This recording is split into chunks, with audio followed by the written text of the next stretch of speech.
6 अक्टूबर की सुबह दिल्ली के गांधी विहार इलाके के एक फ्लैट से धुआं उठता है। अंदर 32 साल के एक युवक रामकेश मीणा की जली हुई लाश मिलती है। पहली नज़र में लगता है कि एक भयानक हादसा है, शायद सिलेंडर लीक होने से हुआ। लेकिन जैसा कि अक्सर होता है, पहली नज़र में जो दिखता है वो कहानी का सिर्फ एक छोटा सा हिस्सा होता है। आज हम इसी मामले की तह तक जाएंगे। हमारे पास the Indian Express, India Today, Hindustan Times और कई दूसरे जाने माने प्रकाशनों से मिली जानकारी का पूरा ब्यौरा है। ये सिर्फ एक आग की घटना नहीं है, बल्कि एक ऐसी कहानी है जिसमें फोरेंसिक साइंस, बदला, डिजिटल प्राइवेसी और एक बहुत ही ठंडे दिमाग से रची गई साजिश शामिल है। बिल्कुल।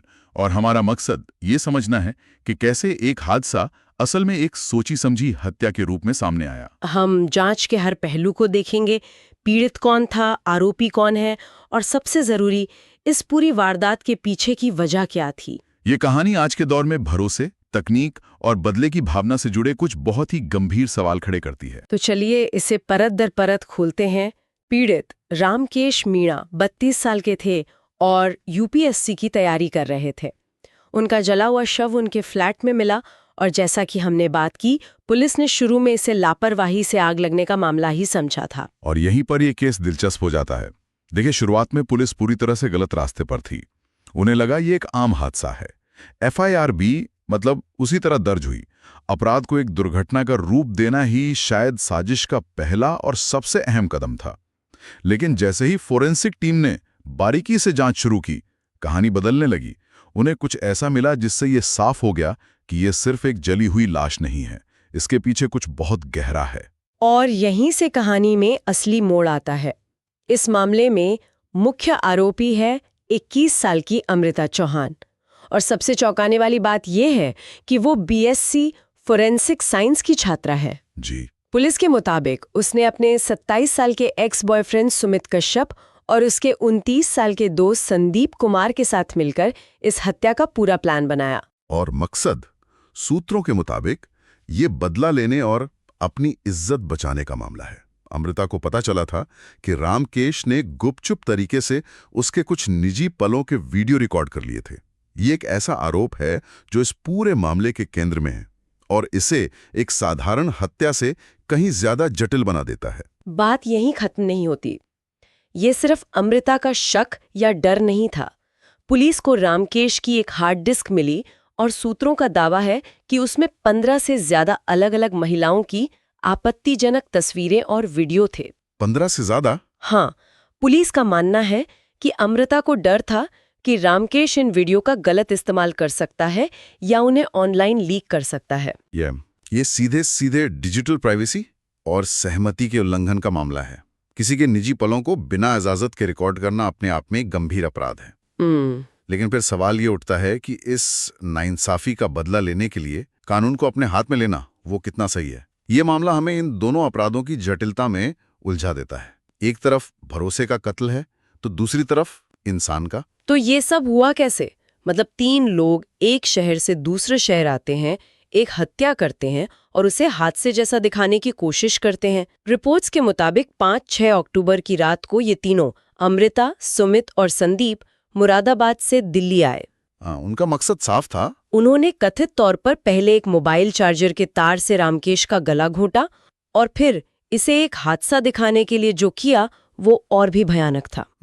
उन्होंने लाश पर तेल, घी और यहाँ तक कि शराब भी डाली ताकि आग जल्दी और बुरी तरह फैले। बिल्कुल। फिर गैस सिलेंडर का रेगुलेटर खोलकर फ्लैट में आग लगा दी। प्लान ये था कि आग और सिलेंडर ब्लास्ट की थ्योरी में हत्या का सच हमेशा के लिए दफन हो जाएगा। तो यहाँ जो बात सबसे ज्यादा हैरान करती है वो अपराध को छुपाने का तरीका है। ये सिर्फ आग लगाना नहीं था, इसमें दिमाग का इस्तेमाल हुआ था। उन्होंने फ्लैट को बाहर से अंदर की तरफ बंद किया। बाहर से अंदर की तरफ? हाँ, गेट में बने एक छोटे से छेद के जरिए कुंडी लगा दी ताकि ऐसा लगे कि दरवाजा अंदर से बंद था और रामकेश फ्लैट में अकेला था। ये एक बहुत ही शातिर तरीका था जांच को भटकाने का। 1 मिनट, मतलब दरवाजे में बने छोटे से छेद से कुंडी लगा दी? ये तो किसी फिल्म जैसा लगता है। ये आमतौर पर कोई सोच भी नहीं सकता। बिल्कुल। और यहीं पर अमृता की पढ़ाई का एंगल सामने आता है। पुलिस का मानना है कि फॉरेंसिक साइंस की उसकी जानकारी नहीं उसे इस पूरी साजिश को बनाने और सबूत मिटाने के तरीकों को समझने में मदद की। यहां तक कि गैस मैकेनिक्स की समझ का भी इस्तेमाल हुआ। अच्छा। मतलब उन्हें पता था कि सिलेंडर का रेगुलेटर किस एंगल पर छोड़ना है और आग कहां लगानी है, ताकि एक छोटा सा स्पार्क भी एक धमाके जैसा असर पैदा करे और सबूतों को पूरी तरह मिटा दे। ये तो वाकई डरावना है। जिस ज्ञान का इस्तेमाल सच को सामने लाने के लिए होना था, उसी का इस्तेमाल सच को छुपाने के लिए किया गया। और यही इस मामले का सबसे परेशान करने वाला पहलू है। ये एक क्लासिक केस है जिसमें अपराधी को लगता है कि वो सिस्टम से एक कदम आगे है, क्योंकि वो सिस्टम को अंदर से समझता है। इतनी बारीकी से बनाया गया प्लान सुनने में तो ये बिल्कुल परफेक्ट लगता है। यकीन नहीं होता कि इसमें भी कोई चूक हो सकती थी। आखिर वो पकड़े कैसे गए? ये एक क्लासिक क्रिमिनल पैराडॉक्स है। आप क्राइम सीन को कंट्रोल कर सकते हैं, लेकिन आप पूरे शहर को कंट्रोल नहीं कर सकते। आज के दौर में हर गली, हर नुक्कड़ एक गवाह है। उन्होंने फ्लैट के अंदर की फोरेंसिक पर तो बहुत ध्यान दिया, लेकिन वो बाहर की डिजिटल आंखों को भूल गए। आप सीसीटीवी की बात कर रहे हैं? बिल्कुल। जांचकर्ताओं ने बिल्डिंग और आसपास के सीसीटीवी फुटेज खंगालने शुरू किए और उन्हें वही मिला जिसकी तलाश थी। फुटेज में 2 नकाबपोश लोग बिल्डिंग में घुसते दिखे और उनके ठीक पीछे एक महिला थी। कुछ देर बाद आग लगने से ठीक पहले वही महिला बिल्डिंग से बाहर निकलती हुई भी दिखाई दी। ये पुलिस के लिए पहला और सबसे बड़ा सुराग था। और डिजिटल सबूत यहीं खत्म नहीं हुए होंगे? नहीं, बिल्कुल नहीं। इसके अलावा अमृता की फोन लोकेशन और कॉल डेटा रिकॉर्ड्स यानी सीडीआर, हाँ, जिससे पता चलता है कि उसने कब, किसे और कहां से फोन किया, उसने उसे घटनास्थल के पास साबित कर दिया। तो एक तरफ फिजिकल सबूत के तौर पर सीसीटीवी फुटेज था और दूसरी तरफ डिजिटल सबूत के तौर पर सीडीआर। दोनों एक ही कहानी कह रहे थे। हाँ, ये सबूतों का ऐसा जाल था जिससे निकलना आरोपियों के लिए नामुमकिन हो गया। एक बार अमृता की पहचान हो गई तो बाकी कड़ियों को जोड़ना आसान हो गया होगा। जी। इसके बाद गिरफ्तारियों का सिलसिला शुरू हुआ। अमृता को 28 अक्टूबर को, सुमित को 21 अक्टूबर को और संदीप को 23 अक्टूबर को गिरफ्तार किया गया। पुलिस ने एक हार्ड डिस्क, 2 मोबाइल फोन, एक ट्रॉली बैग और रामकेश की शर्ट भी बरामद की है। अच्छा। और एक और दिलचस्प बात, पुलिस आरोपियों की चाल को सीसीटीवी फुटेज से मिलाने के लिए गेट एनालिसिस टेस्ट करने की भी योजना बना रही है। गेट एनालिसिस टेस्ट मतलब चलने के तरीके का विश्लेषण? हाँ, हर इंसान के चलने का तरीका लगभग फिंगरप्रिंट की तरह यूनिक होता है। अगर फुटेज में दिखे लोगों की चाल आरोपियों से मेल खा गई तो ये केस और भी मजबूत हो जाएगा। तो ये सिर्फ एक जुनून में किया गया अपराध नहीं था, ये ठंडे दिमाग से पूरी प्लानिंग के साथ की गई हत्या थी। शायद इसीलिए ये केस लोगों का इतना ध्यान खींच रहा है। इस केस का सबसे डरावना सच ये नहीं है कि फॉरेंसिक साइंस का गलत इस्तेमाल हुआ। सबसे डरावना सच ये है कि डिजिटल युग में जब किसी की इज्जत एक क्लिक पर दांव पर लग जाती है तो बदला लेने के तरीके भी उतने ही टेक्निकल और ठंडे दिमाग वाले हो जाते हैं। ये जुनून का नहीं बल्कि लॉजिक का बदला था। आपने बिल्कुल सही पकड़ा। लेकिन इस केस का असर सिर्फ कोर्टरूम तक सीमित नहीं है, इसका एक बड़ा सामाजिक पहलू भी है और यहीं पर कहानी उलझ जाती है। कानून की नज़र में रामकेश पीड़ित है, लेकिन अगर हम सामाजिक नजरिए से देखें तो उसके कथित कामों ने ही इस पूरी ट्रेजेडी की नींव रखी। यह हमें सोचने पर मजबूर करता है कि हम किसे पीड़ित माने। स्रोतों में कुछ और व्यक्तिगत बातें भी हैं जो इस कहानी को और भी पेचीदा बनाती हैं। पता चला है कि अमृता के परिवार ने जुलाई 2024 में उससे सारे रिश्ते तोड़ दिए थे। और जांचकर्ताओं ने यह भी पाया कि उसे क्राइम वेब सीरीज देखने का शौक था। उनका मानना है कि शायद इससे उसे हत्या की योजना बनाने का एक आत्मविश्वास मिला हो। और ये सारी बातें हमें एक बड़े सवाल की तरफ ले जाती हैं। ये सिर्फ डर का मामला नहीं लगता। क्या ये अकेलापन और समाज से कट जाने का एहसास उसे इस हद तक ले गया जहां उसे लगा कि उसके पास खोने को कुछ नहीं है?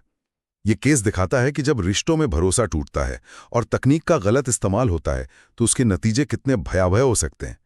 निजी रिकॉर्डिंग आज के दौर में नियंत्रण या ब्लैकमेल का एक बहुत ताकतवर जरिया बन सकती हैं, या कम से कम उसका डर किसी को ऐसी खतरनाक हद तक पहुंचा सकता है। तो एक साधारण आग की घटना से शुरू होकर हम एक ऐसी कहानी तक पहुंचे जिसमें विज्ञान, धोखा और बदला शामिल है। हमने देखा कि कैसे फोरेंसिक ज्ञान का इस्तेमाल अपराध करने और उसे सुलझाने दोनों के लिए किया जा सकता है। एक ही ज्ञान दोधारी तलवार की तरह। बिल्कुल। ये केस हमें एक बहुत जरूरी विचार के साथ छोड़ जाता है। स्रोतों में बार बार इस बात का जिक्र है कि कैसे फोरेंसिक विज्ञान की जानकारी का इस्तेमाल अपराध की योजना बनाने में किया गया। ये एक अजीब विरोधाभास है। जब अपराध को सुलझाने के लिए बना ज्ञान ही अपराध करने का हथियार बन जाए, तो समाज इस दुविधा से कैसे निपटे?